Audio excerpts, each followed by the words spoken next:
Record on this computer. Recording. Okay. नमस्कार. नमस्कार. सर्वप्रथम आजचे आपले इन्व्हायटेड गेस्ट संजीव चित्रे यांचं मी स्वागत करतो. चित्रेजी, थँक्यू व्हेरी मच तुमचा वेळ दिल्याबद्दल आणि तुमच्या इतक्या वर्षाचा एक्सपिरियन्स, नॉलेज आणि तुमची एक्सपर्टीज गरजे मराठीच्या जगभरच्या लोकांशी शेअर करण्यासाठी तुम्ही तयार झाल्याबद्दल सर्वांतर्फे तुमचे आभार. सर्वप्रथम let me talk about Garje Marathi Global. Garje Marathi Global is a platform wherein we have connected Marathis around the world on a basic principle or basic theme of education, entrepreneurship, networking, and giving back to society. In this, our efforts and in this endeavor, we have been supported and we have been encouraged by a lot of really great people around the world. आणि तशातलेच एक संजीव चित्रे जे आमचे constant well-wisher supporter आहेत आणि he has been always an encouraging effect on Garje Marathi. तर संजीव चित्रेंना मी आल्याबद्दल परत एकदा त्यांचे आभार करतो. संजीव चित्रेंची बॅकग्राऊंड सांगायची म्हटली तर in one word he is serial entrepreneur and आत्ता सध्या ते अनेक कंपन्यांच्या बोर्डावरती जरी असले तरी त्यांची मेन आत्ताचे काम आहे ते the U group LLC. With this words मी चित्रेजींना आपला हा इंटरव्ह्यू चालू करायची चित्रेजींकडनं परमिशन घेतो. Thank you so much. Of course sir. Yeah it's a privilege. मराठीत कधी कधी मराठी इंग्लिश चाललं तर चालेल ना, कारण हो सगळ्या भाषा आपल्या म्हणजे इट इज फॉर अस. सगळं आपले घरचीच माणसं आहेत सगळी. नाही हा म्हटलं असं म्हणायला नको की काय ते मराठी नाही, ते कधी कधी स्टंबल होतं ना, म्हणून मग ऍब्सोल्युटली इट इज. त्यापेक्षा आपलं अगोदरच परमिशन घेतलेली बरी लोकांची, की कारण आम्हीच ते उत्साही लोक होतो आम्ही त्या मराठीच्या BMM 99 मध्ये त्याला हार्दिक स्वागत करण्याच्या आम्ही लोकांचं आर्थिक स्वागत केलं. बायको मला कधीही ते जगून देत नाहीये. आणि लोकांचं म्हणणं असं होतं की सिलिकॉन व्हॅलीचं जेव्हा फंक्शन असतं BMM तेव्हा हार्दिक असलं ते आर्थिकच असेल म्हणून ते म्हणजे that is an example of my Marathi move ball. So I just wanted to make sure that you're totally sort of aligned with the flow of words that may not come as easily as Prakash Bhalera or somebody जे pure इंदोरी मराठी बोलतात. मुंबई मराठी आहे होत होते. So please forgive me for that Mumbai Marathi. But anyway, our interview has started on a very friendly mood, and that is also a good thing. See, प्रत्येक माणसाचे आपल्याला यश दिसतं, त्यांनी केलेली मोठी कामं दिसतात, पण त्याच्या पाठी त्यांचं बरेच वेळा चाइल्डहुड किंवा इंडिया कनेक्शन, त्यांच्या आई वडिलांचे किंवा शिक्षकांचा त्यात कसा सहभाग होता हे बरेच वेळा केवळ लिंक्डइन किंवा इझिली अवेलेबल मटेरियलवरून कळत नाही. आणि गरजे मराठीचा असा प्रयत्न असतो की सगळी मोठी माणसं अशी जगासमोर आणायची आणि त्यांची अशी माहिती जगासमोर आणायची की प्रत्येकाला वाटलं पाहिजे की थोडीफार मेहनत आणि डेडिकेशननी आपण सुद्धा या स्टेज पर्यंत पोहोचू शकू. सो सर, तुम्ही जी प्रगती केलेली आहे किंवा such a successful entrepreneur as well as philanthropic life that you have led, त्याच्या पाठी I am sure your childhood, your parents must be having a really good supporting input. So तुमच्या childhood विषयी किंवा इंडिया कनेक्शन विषयी थोडंसं सांगू शकाल का?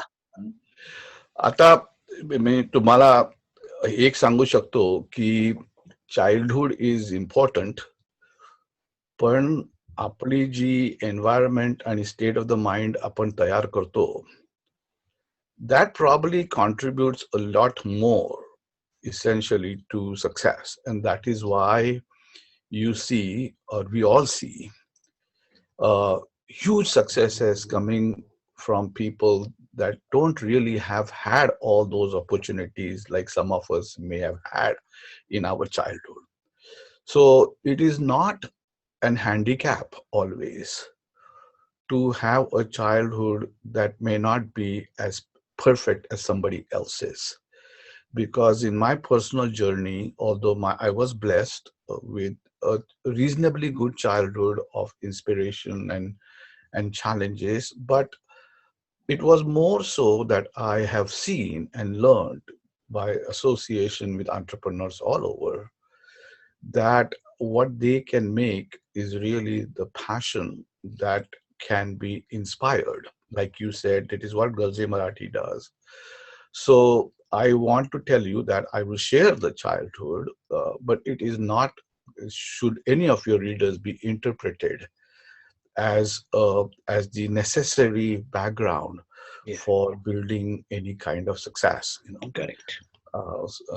It has to be, I mean, this is absolutely now a proven fact in the world of entrepreneurship. Yes, as a matter of fact, आता तर तुम्ही बघितलं असाल की मूवीजच्या वर्ल्ड मध्ये तुम्ही मूवीज फॅमिली मधून आलात तर तुम्हाला मोर चॅलेंजेस असतात, पण पण पण that's just a different world. So to give you go back, I was brought up in between Malad. I was born in Santa Cruz, then brought up in a very lower middle class family in Thane, in Kharkaradi.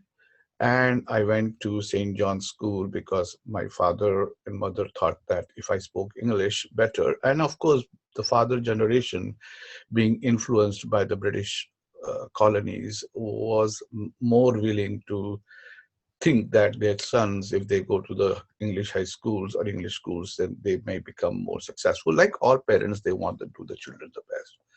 Thana was a small town then. It's a huge, big town now.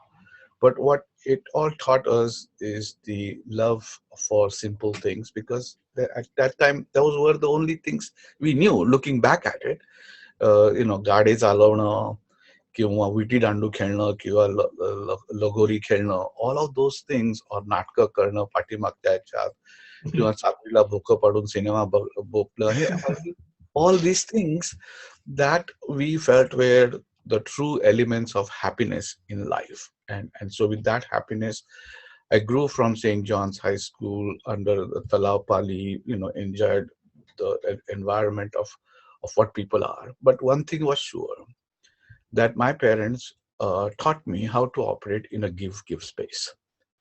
Because आयुष्यात आपल्या recording बंद झालंय मला वाटतं. हो, तेच मी पाहतोय. नाही, रेकॉर्डिंग नाही, युअर स्क्रीन इज फ्रोझन. कारण ते काय माहितीये ना, ते आमचं इंटरनेट ऑन अँड ऑफ कधीतरी होतं घराचं. So the reality is that what I wanted to share with you and the readers right at the beginning is, if there was an upbringing which is nothing to do with caste, has nothing to do with social economic class, it's the mindset that is important. Correct, that's true. And the mindset that my parents taught me was always to operate, not necessarily the definition of what I am saying to you, because that definition comes from looking back at it. पण interpretable definition होती की आपल्या जीवनात 4 तऱ्हेचे life exchanges होऊ शकतात. एक म्हणजे दोन्ही पार्टीजनी घ्या म्हटलं म्हणजे टेक. तर टेक म्हटलं तर देणार कोण, है ना? तर त्याच्यात ही रिलेशनशिप जी आहे, जी वाढ होते, ती काही फार होत नाही, कारण दोघेही पार्टी घेत होतात. मग दुसरी कॉम्बिनेशन आणि तिसरी कॉम्बिनेशन म्हणजे एक घेतो दुसरा देतो, म्हणजे घेणारा देणारा, कारण देणारा घेणारा, हे दोन आणि 3 कॉम्बिनेशन. तर ह्याच्यात काय होतं, जो देणारा असतो तो देतो, घेणारा असतो तो घेतो, पण कधीतरी तो देणारा थकतो. त्याच्यामुळे मग ती सस्टेनेबल रिलेशनशिप नाही आहे. वर्ष पहिल्यापेक्षा जास्त आहे, पण दुसऱ्या लाईफ लॉंग नाही आहे.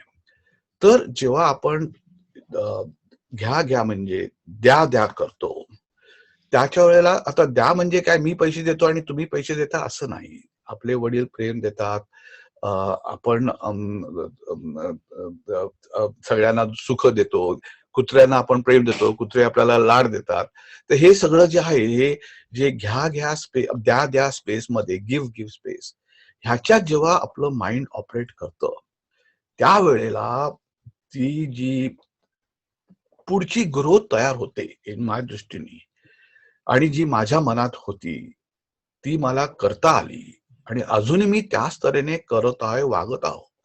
तर ती जी काय मनस्थिती माझ्या आई वडिलांनी मला दाखवली त्यावेळेला, Akshar by practice, that was probably the most valuable lesson I learned in my childhood. एक मिनिट हा, एक मिनिट. Please carry on.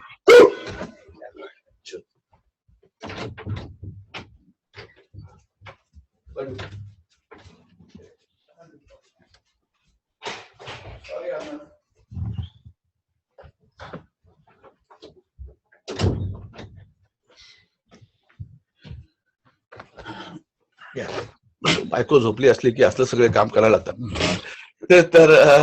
तर एनिवे, ही जी so that is one thing की आपल्याला जर पुढच्या जनरेशनला, आपल्या मराठी जनरेशनला ह्याच्यातून काहीतरी शिकता येईल आपल्याला सर्वांना, तर आपल्या मुलांना आपण गिव्ह स्पेस मध्ये कसं ऑपरेट करायचं, आणि हे मी तुम्हाला एंटरप्रेन्योरशिप मध्ये पण कसं उपयोगी येतं हे फार व्हॅल्युएबल आहे. आणि कारण घेणारे देणारे ते असतात ना, देणाऱ्याचे हात हजारो माझी जोडी. तर ते तशाच त्या प्रकारच्या ह्याच्यात मी वाढलो ठाण्यातून. मग मी ठाण्यातून मग पुण्या आपल्या फर्ग्युसन कॉलेजला गेलो. माझे काका तिथे राहत होते. तिथून मग मी इंजिनिअरिंग कॉलेजमधून बी आणि टेलिकॉम मध्ये झाल्यानंतर मग मी युनिव्हर्सिटी ऑफ विस्कॉन्सिन मॅडिसन मध्ये तिथे माझं इलेक्ट्रिकल इंजिनिअरिंग आणि सेमीकंडक्टर डिव्हाइस आणि टेक्नॉलॉजी मध्ये मी तिथे माझी मास्टर्स केली. सो हे असं माझ्या म्हणजे ठाण्याच्या आणखीन ऑफकोर्स आपल्याला तर माहिती आहे सगळ्यांना की नातेवाईक वगैरे ह्यांचा इन्फ्लुअन्स आणि मेमरीज खूप असतात. पण त्यांच्यातून जे शिकतो आपण ते मला वाटतं मोस्ट प्रॉब्ली आपण घरातल्या बघणून शिकतो, आणि त्याच्या जे मनात जे राहतं ते जन्मभर राहतं असं मला वाटतं. नाईस. मी तुमचे इंटरव्ह्यूज ऐकले. तुमची कन्व्हिक्शन्स एकदम वेल फॉर्म्ड आहेत. तुम्ही ज्या ज्या काही गोष्टी सांगितल्यात त्या मी ऐकल्यात, पण प्रेक्षकांनी पण ऐकाव्यात, त्यातनं लोकांनी काही शिकावं ह्यासाठी मी हे प्रश्न विचारतोय. तुम्ही म्हणजे अमेरिकेत तुमचे पोस्ट ग्रॅज्युएशन झाल्यानंतर तुम्ही म्हणजे how did you start with an entrepreneurship and like you started with IPEC which is your first enterprise. तर म्हणजे नॉर्मल कोर्स असा असतो की भारतात इथे येतात तेव्हा there is some financial burden की नोकरी करा, पैसे कमवा, आई वडिलांना पाठवा. याच्याऐवजी पहिल्यांदाच तुम्ही उडी कशी घेतली म्हणजे IPEC मध्ये? पण ती पहिली उडी नव्हती माझी. त्याच्या अगोदर इट लेड टू समथिंग. पण जेव्हा मी इथे आलो तेव्हा मी टाटा स्कॉलर म्हणून इथे आलो होतो विस्कॉन्सिन मध्ये. आणि टाटा स्कॉलरशिप तुम्हाला एज्युकेशन फीस देतात पण राहायच्या फीस देत नाहीत. जरी माझ्या वडिलांची ऐपत असेल तरी पण माझी कन्व्हिक्शन अशी होती की मी चित्र्यांचा मुलगा असं म्हणून मला ते जगायचं नव्हतं. तर त्यावेळेला म्हणून मी 3-3, 4-4 जॉब्स दिवस रात्र शाळेत असताना करून मी माझं टाटा स्कॉलरशिपचं घेऊन एज्युकेशन फीज आणखीन माझे राहण्याचे जाण्याचे हे करून मी तशी मास्टर्स केली. तर ऑफकोर्स वडिलांकडे मागणं सोपं झालं असतं, पण वडिलांकडे मागणं मला स्टॅनफोर्डमध्ये जाता आलं असतं त्यावेळेला. पण त्याचे पैसे खूप होते, मला ते जमणार नव्हते ते एवढे सगळे काम करून, आणि आई वडिलांवरती हे द्यायचं नव्हतं. तर म्हणून मी विस्कॉन्सिन मध्ये गेलो. पण विस्कॉन्सिन मध्ये थंडी किती असते हे मला ह्याची कल्पना नव्हती. नुसतं वाचून काही समजत नाही हो.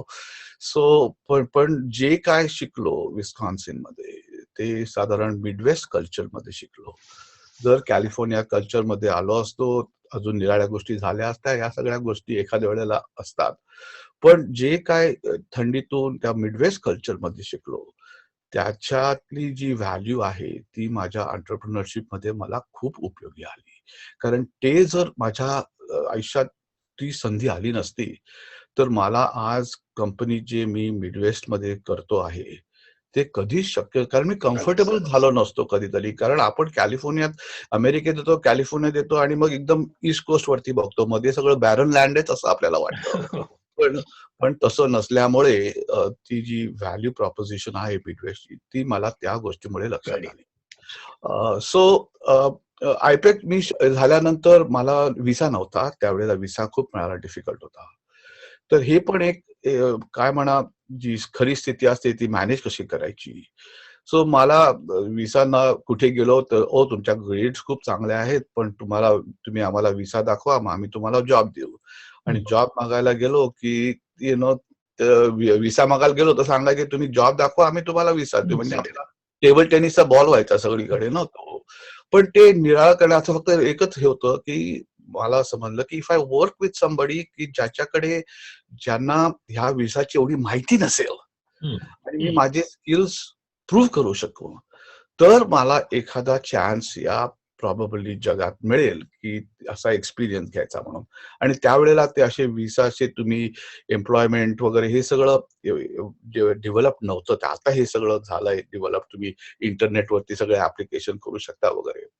पण जेव्हा ते झालं ह्या सगळ्या गोष्टी, त्यावेळेला मी विचार केला की आता जर एक प्रयत्न करायचा, आपण वेस्ट कोस्टला ड्राईव्ह करूया. एक जुनी गाडी $200 गाडी घेतली, फटर फटर करत ती गाडी वेस्ट कोस्टला आली. आणि मग तिथे करत असताना अशी गाडी हे असताना मी एका स्मॉल कंपनीमध्ये अप्लाय केलं की त्यांना सांगितलं की मी तुमचं हा प्रोसेस इंजिनिअरिंगचा जॉब करू शकतो. पण ते म्हणाले तुम्ही जो अगोदर जो माणूस होता तो 40 वर्ष काम करणारा, तू शाळेतून आलेला नवीन, तुला काय एक्सपिरियन्स आहे? तर मी त्याला सांगितलं की ठीक आहे, तू तू 40 वर्षाचा बघ कोण मिळतो तो, पण तोपर्यंत मला तू माझ्या सेक्रेटरीपेक्षा कमी सॅलरी दिलीस तरी पण मी तुला काम करू शकेन तिकडे. तुला कोणतरी मदत असेल ना मध्ये मध्ये. सो ही जी ऑपॉर्च्युनिटी मिळाली की ठीक आहे, तुला मी सेक्रेटरीला 800 देतो, मी तुला $700 महिन्याला देतो. अहो $700 तर $700 जे काय होते ते, पण नोकरी मिळाली ना. तर असं करून ज्याच्या ह्याच्यात मी शिकलो. आणि ऑफकोर्स मग त्यांनी मला पहिल्या वाढदिवसाला माझी नवीन गाडी वगैरे घेऊन दिली. पण ते बघा असं परत देणं देणं या मध्ये मी वाढलो कसा असं. तर अशा ह्याच्यात जो पहिला जॉब झाला माझा तो त्या एंटरप्रेन्योर्सकडे जॉब होता. आणि तो छोटी कंपनी होती, $4-5 मिलियन सेल्सची होती. तर ती मग आम्ही कंपनी त्यांनी तो 40 वर्षाचा माणूस कधी काही हायरच नाही केला कोणी. 40 वर्ष एक्सपिरियन्सचा मला त्यांनी VP ऑफ टेक्नॉलॉजी बनवलं आणि आम्ही ती खूप मोठी केली. आणि ती कंपनी आम्ही 4 वर्षात त्यांनी विकून टाकली गव्हर्नमेंटला, फ्रेंच गव्हर्नमेंटच्या एका सबसिडरीला. पण त्याच्यात जो मला हे मिळाला, जर्नीचा एक्सपिरियन्स मिळाला की एंटरप्रेन्योरशिप म्हणजे खरं काय, हे मला हँड्स ऑन पुस्तक वाचून नाही मिळालं. मला हे त्यांनी म्हणजे त्याचा आरडाओरडा असायचा आणि मला अगोदर वाटायचं की हा आरडाओरडा करणं म्हणजे एंटरप्रेन्योरशिपचं बेसिस आहे. आता शाळा झाल्यानंतर समजतं की ते काय जरूर नसते म्हणून तशा गोष्टी करायची. तर हे जे मला संधी मिळाली त्याच्याकडून शिकायची की काय कसं करायचं ते. त्या संधीसाठी मला समजलं की जर मी हे करू शकलो दुसऱ्या तऱ्हेने तर मला काहीतरी त्याचा फायदा करता येईल. आणि म्हणून मग मी अजून एक 2 नोकरी करून अजून एक नोकरी तोच विकल्यानंतर मी ईस्ट कोस्ट मध्ये गेलो. तिथे सोलर सेल्सची त्यांची फॅक्टरी होती. ती छोटी होती अगदी, पण त्यांना आयडिया होती की काहीतरी आपण इथे ग्लोबल करावं. पण मॅसेच्युसेट्सच्या लोकांना ग्लोबल म्हणजे पुढचं टाउन वाटतं.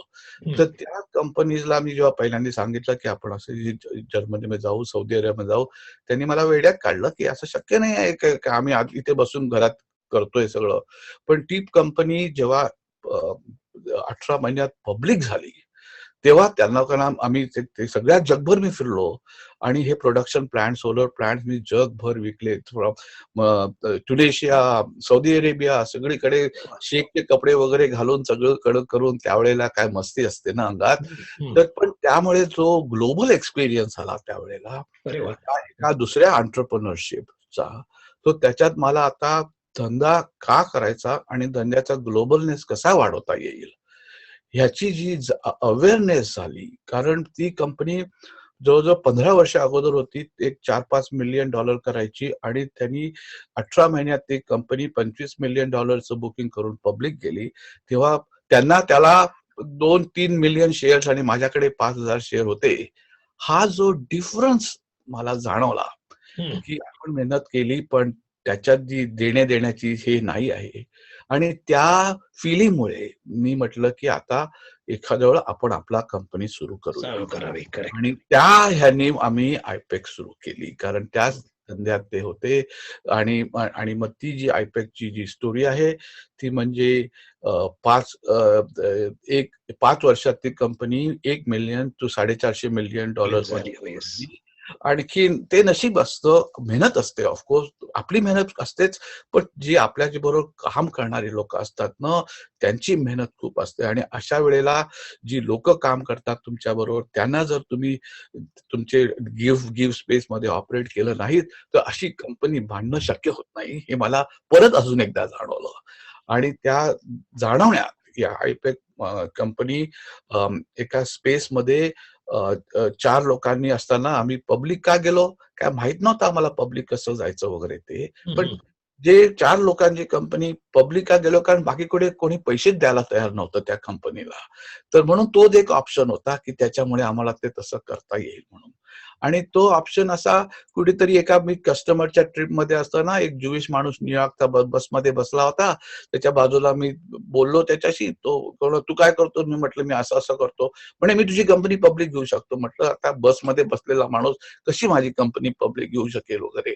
तर ते जे सगळं असे हे येतात, कारण काय होतं, की त्याला पण द्यायचं होतं, की काहीतरी मोठं करायचं होतं, आणि मला पण असा माणूस ओपननेस होता. तर तो ओपननेस का होता? कारण मला माहित होतं, की मी काय त्याच्याकडून घेणार नाहीये, मी त्याला देणार आहे म्हणून. सो अगेन बघितलं तर परत ती गिव्ह स्पेसमध्ये जी झालेली गोष्ट, मग त्यांनी ती कंपनी बरोबर त्याच्याकडे दिलं. ऑफकोर्स त्याच्यात खूप हे जर्नी जी आहे, मी माझ्या पुस्तकात डिटेलमध्ये लिहिलेली आहे. पण ती जर्नीमध्ये ज्या चॅलेंजेस येतात, डिफिकल्टीज येतात, त्या खरंच आपल्याला प्रोत्साहन देतात. आणि ह्याचा मराठी माणूस आहे का गुजराती माणूस आहे ह्याच्याशी काही संबंध संबंध नाही. नसतो. हो. ह्याचा संबंध असतो, की आपल्याकडे आता अपॉर्च्युनिटी आली आहे. पण एक मला फार चांगलं वाटलं, की जेव्हा आम्ही ती कंपनी 2000 मध्ये विकली, जेव्हा अक्वायर झाली ती मोठ्या कंपनीनी, तेव्हा 25% of the company belong to the employees. हो. वा. म्हणजे the wealth that was created was significantly shared. Shared with by design. It was done by design. आणि त्याच्यामुळे आज मला लागणाऱ्या रिसोर्सेस मध्ये कोणी कुठेही असेल, तर ते त्यावेळेला कामाला येतात, येतात. बरोबर कामं करतात. असा हा जो हे आहे तो त्या बेसिसवरती होता. So that was my journey to the Aipex story. Beautiful, beautiful. तुम्ही आयपेक नंतर एव्हनकॉम, लीप आणि आता तुम्ही Zulu as well as U group LLC असे जे सिरियल हा तुमचा एंटरप्रिनर जर्नी आहे तो खरोखरच इन्स्पायरिंग आहे. तर ह्या जर्नीच्या मधनं किंवा ह्यातले तुमचं काय एक्सपिरियन्स तुम्ही आमच्या गरजे मराठीच्या व्ह्युअर्सना ॲज अन इन्स्पायरेशन किंवा ॲज अ गायडन्स म्हणून त्यातनं काय विशेष गोष्टी शेअर कराल? प्लीज काही टिप्स म्हणा किंवा त्यातनं लोकांना शिकण्यासारख्या काही गोष्टी सांगितल्यात तर बरं होईल. इन्स्पिरेशन वगैरे काय, सगळं ज्या खऱ्या गोष्टी असतात त्या आपण आपल्या दृष्टीने, मी दरवेळेला कोणाचं काय झालेलं असेल तेव्हा बघत असतो, की ह्याच्यातून आपल्याला शिकण्यासारखं काय आहे.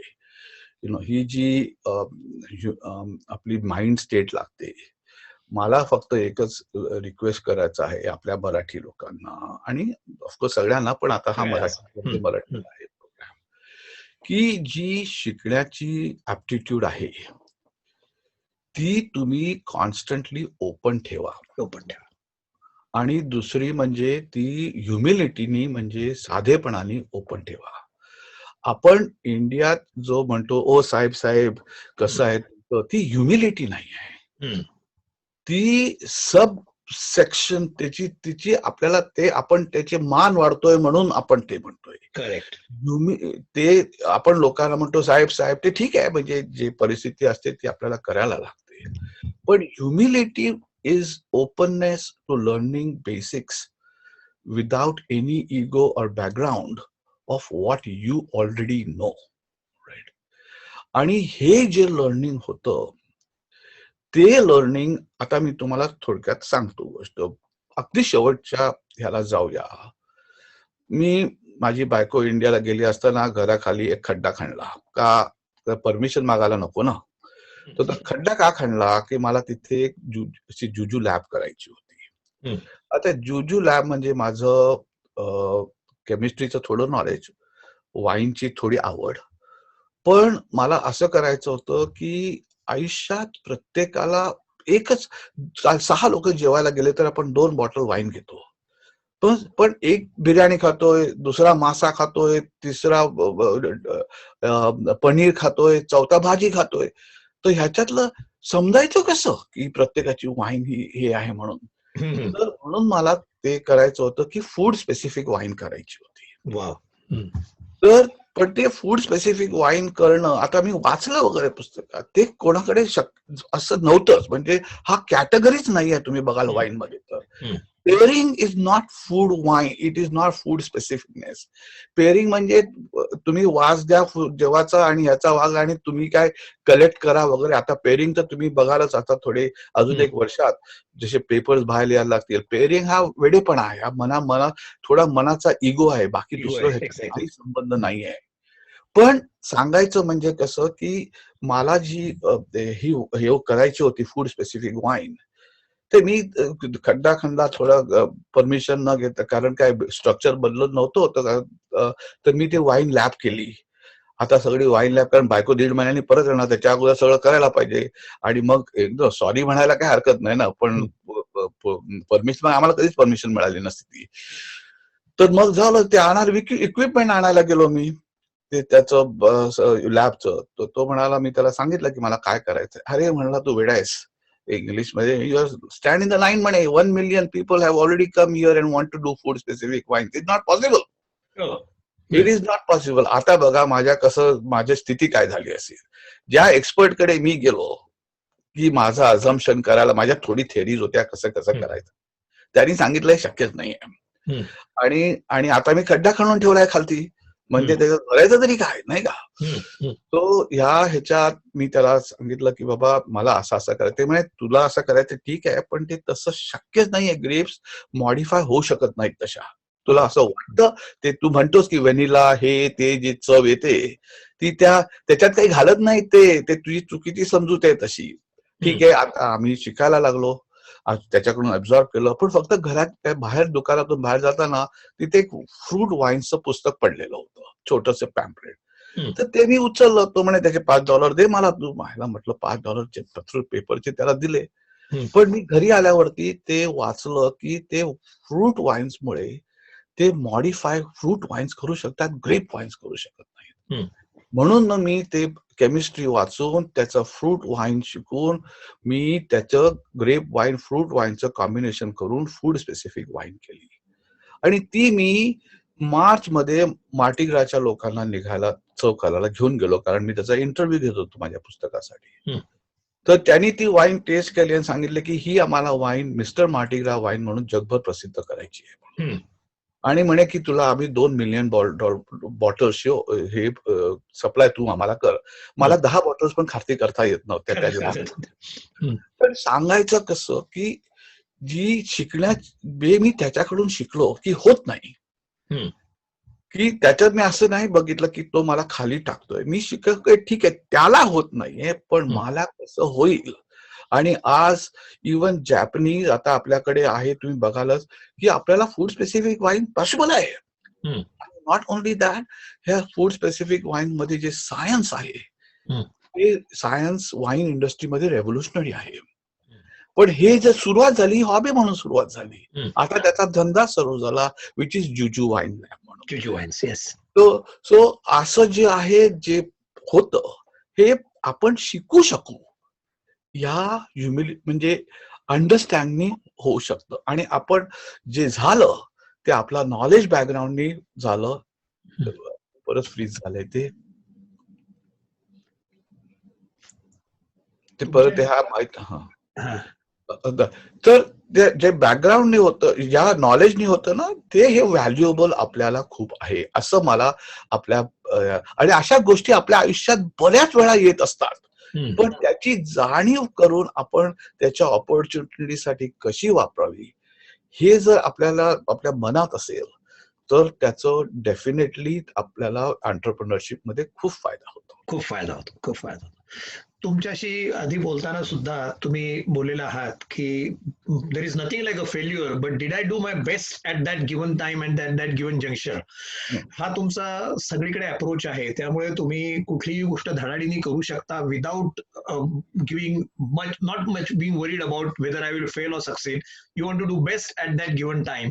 ह्याच बेसिसवरती तुम्ही एक जे पुस्तक लिहिलेलं आहे about what not to do in entrepreneurship, तर हे पुस्तक ह्या पुस्तकाविषयी आम्हाला आमच्याशी काही डिटेल्स शेअर करा, कारण का हे पुस्तक मला असं वाटतंय it will be a very inspirational book and may be it can be translated in to Marathi also for my viewers in Marathi Maharashtra.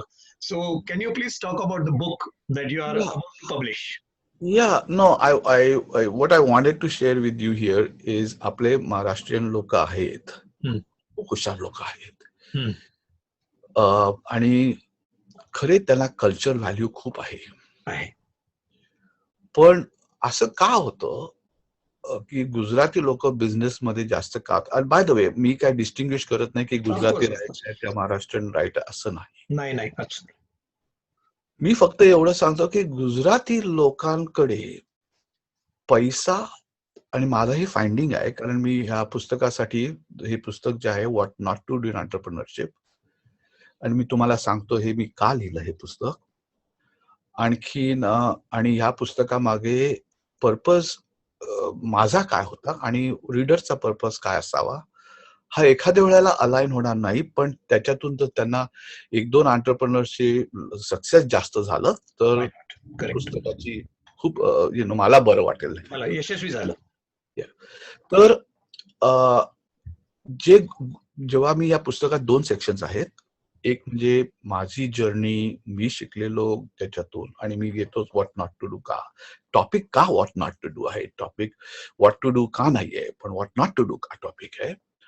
आणि दुसरं अर्ध पुस्तक आहे जे याच्यावरती मी entrepreneurs from different businesses, different parts of the world, मी त्यांना इंटरव्ह्यू केले व्हिडिओवरती, झूम इंटरव्ह्यूज किंवा सम इन पर्सन्स, आणि मग त्यांना विचारून त्यांना जे काय व्हॉट नॉट टू डू त्यांचे एक्सपिरियन्स असतील ते लिंक म्हणून पुस्तक एक समरी करतो प्रत्येक इंटरव्ह्यूची पेजवरती, आणि त्यांना लिंक देतो की ते रीडर्सना ते संबंध इंटरव्ह्यू बघता येईल. त्याच्यात people who make movies, people Manohar Vishnuji restaurant of Vishnuji's आपल्या, people who have run wineries, people who have women's bank, Saudi Arabia madle people who are helping other nations to provide employment. अशा लोकांची जे इनपुट आहे ती फार व्हॅल्युएबल आहेत, आणि त्याच्यातून मी इंटरव्ह्यू करताना तर खूपच शिकलो की त्यांनी असं का केलं, ह्याच्यात का कॉमन आहे, ह्याच्यात कसं त्यांनी हे केलं, ह्याच्यात काय वाट, आणि प्रत्येक वेळा मी बघत होतो की त्यांनी काय केलं नसतं तर त्यांचा सक्सेस अजून वाढला असता. आता बघा ना, जेव्हा सक्सेसफुल लोक असतात ते प्लॅटफॉर्म वरती उभे राहून बोलतात की मी नायकीचा चेअरमन आहे, मी लहानपणी चालत होतो तेव्हा दगडावरती चालून माझा पाय फुटला आणि मग म्हणून मी कार्डबोर्ड एक घेतला आणि त्याची मी चप्पल केली आणि मग ती चप्पलेमुळे मग माझं नायकी झालं. आता खरं माहित नाही, पण अशी काहीतरी गोष्ट तयार करतात ती, आणि मग आपण सगळे बाजूला बसू, अरे वा वा वा वा वा काय गोष्ट आहे. अरे पण त्याच्या धंद्याचा उपयोग तुझ्या धंद्याला कसा होणार, का होणार? इन्स्पिरेशन म्हणून ठीक आहे, पण त्याच्यातून तुझ्या धंद्याचा चॅलेंजेस कसे चालणार हे जर नाही शिकता आलं तर तो स्टोरी इन्स्पिरेशनल आहे, पण त्याचा फायदा काही नाहीये आपल्याला. तर त्याच्यातून अशा ज्या गोष्टी असतात तर ते व्हॉट टू डू 1000 पुस्तकं आहेत, त्याच्यात व्हिडिओज आहेत, टॉक्स आहेत, आणि सगळेजण अगदी हुशारीने सांगत असतात. पण व्हॉट नॉट टू डू हा जो एक्सपिरियन्स आहे ज्याच्यामुळे आपल्याला प्रॉबेबिलिटी ऑफ सक्सेस वाढेल. आता बघा, एवढी पुस्तक लिहिल्या जातात दरवर्षी, मुली गेला तर व्हॉल्युम्स अँड व्हॉल्युम्स असतात, पण entrepreneur amount of entrepreneurs are increasing every year. एंटरप्रेन्योरशिपची scale of percentage is still 1 to 2% of success. Correct. म्हणजे काय आहे की 98% लोकांना माहित नाहीये की ते कसं सक्सेसफुल करायचं. Correct, exactly. म्हणजे entrepreneurship today is an art, it is not a science of building wealth. आणि माझा पर्पज होता की एक टूल आणि टूल बॉक्स करायची की ज्याच्यामुळे an entrepreneur can use and know of those tools that will allow them to transform the probability of the art of entrepreneurship to transform it into the science of building wealth. Beautiful. Correct. And in order to do that, the tools that can help are what not to do. What not to do. आणि म्हणून मी ते पुस्तक what not to do in entrepreneurship वरती लिहिलं. We are waiting for that book to be available. आणि जसं मी तुम्हाला सांगितलं तसं खरोखरच हे पुस्तक जर आपल्या महाराष्ट्रातल्या यंग एंटरप्रेनर्स पर्यंत पोहोचू शकलो आपण, इंग्लिश सुद्धा तिथे प्रेव्हलंट आहेच, पण मराठी सुद्धा चालेल, तर आपण will try to do that, translate करू. आपण गरजे मराठी थ्रू हे बुक आपण जरूर पब्लिश करू मराठीमध्ये. करेक्ट. आणि तुम्ही जसं मगाशी म्हणाल तसं आमचा पण हाच आउटलुक आहे की when it comes to mentoring किंवा स्टुडंटना मदत करायची किंवा हे करताना आम्ही मग मराठी, नॉन मराठी, गुजराती, हिंदी असा काही फरक करत नाही. ऑल स्टुडंट्स आर, म्हणजे ज्ञान देताना घेणारा कुठलाही असला तरी चालेल, अशा दृष्टीनेच आमचाही अप्रोच आहे.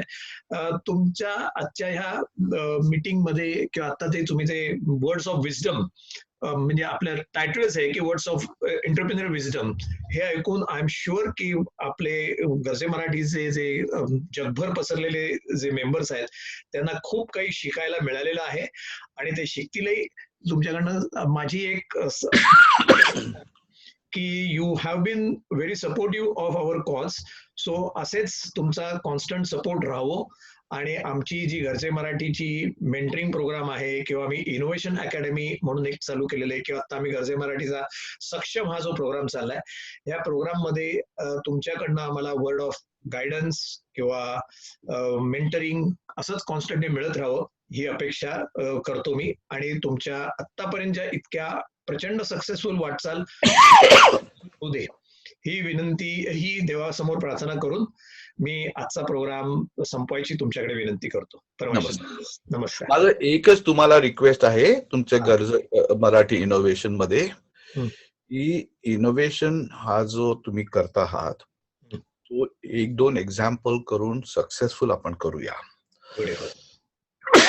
कारण काय आहे की ब्रॉडर इन्फॉर्मेशन वन थिंग आहे, पण त्याच्यातून एखादा होणारा 1-2 सक्सेसेस आहेत, ती जी स्टोरी तुम्ही कराल, ही जी इन्स्पिरेशन तुम्ही त्या मराठीत ह्याच्यातून कराल, तर त्याच्यासाठी मला असं वाटतं की तुम्ही एक छोटासा टायगर ग्रुप करा, अगदी छोटा, आणि त्याच्यात 1-2-3 असे व्हेंचर्स टाका आणि त्या व्हेंचर मध्ये आपण सगळेजण कॉन्ट्रीब्युट करू त्यांना. कारण प्लॅटफॉर्म करणं इज वन थिंग, कारण त्याला ब्रॉडर एक्सेप्टन्स आणि हे लागतो. सक्सेस 1-2 ह्याच्यात बिल्ड करणं is the credibility to the platform. So म्हणून मला वाटतं की तुम्ही 1-2 एक छोटा ग्रुप करून, म्हणजे ब्रॉडर जे आहे ते मिशन चालू ठेवायचं, पण छोटी मिशन अशी करा की ज्याच्यात 1-2 असे 3 काय असतील ते पर्टिक्युलर टार्गेट्स ऑफ तुम्ही एक विलेज मध्ये. आणि याच्यात एंटरप्रेन्योरशिप एक गुजराती आणि मराठी आला तर चांगलं, की त्याचं नॉलेज कॉम्बिनेशन चांगलं ना. तो ती जी, आणि मला ती तुमची मिशन आहे की विलेज मधले लोक आणून त्यांचे प्रॉब्लेम सॉल्व्ह करायचे, खरंच चांगली मिशन आहे. पण त्याच्यात तुमच्या 25 का ते काय एंटरप्रेन्योर्स हे आहेत, मेंटर्स आहेत, ते लिटरली तुम्हाला कॉंग्रॅच्युलेट करायला पाहिजे की हु इज हु त्याच्यात आहेत. सुधीर कदम सारखी लोक, सॉरी मला चहा ठसका लागला. तर ती जी, आणि मी सुधीरशी यांच्याबद्दल पण बोललो ह्या इंटरव्ह्यूच्या त्या दृष्टीने, तर आपण एक करा की थोडासा छोटा ग्रुप करून 1-2-3 जास्तीत जास्त प्रपोजल्स तयार करा आणि त्याच्यावर फोकस करा आणि त्याच्यातले 1-2 व्हेंचर्स करून दाखवा. आपण सगळेजण ज्याच्यात आपण छोटे जण 5-10 हजार जे काय असतील डॉलर्स त्यांना इन्व्हेस्ट करू आपण ते, कारण ते त्यांच्याच, आणि मग तो जो सक्सेस बिल्ड मोमेंटम होईल तो त्या प्लॅटफॉर्मला फार क्रेडिबिलिटी आणेल. That's great. नाहीतर मग काय होईल, नुसता प्लॅटफॉर्म होतो पण मग त्याच्यावरती कधी कोण सक्सेसफुल झालं तर तसं नको. त्या तसं नको आहे. गरजे मराठी प्लॅटफॉर्मचा जो काय त्याला तुम्ही, ही आमची सक्सेस स्टोरी आहे.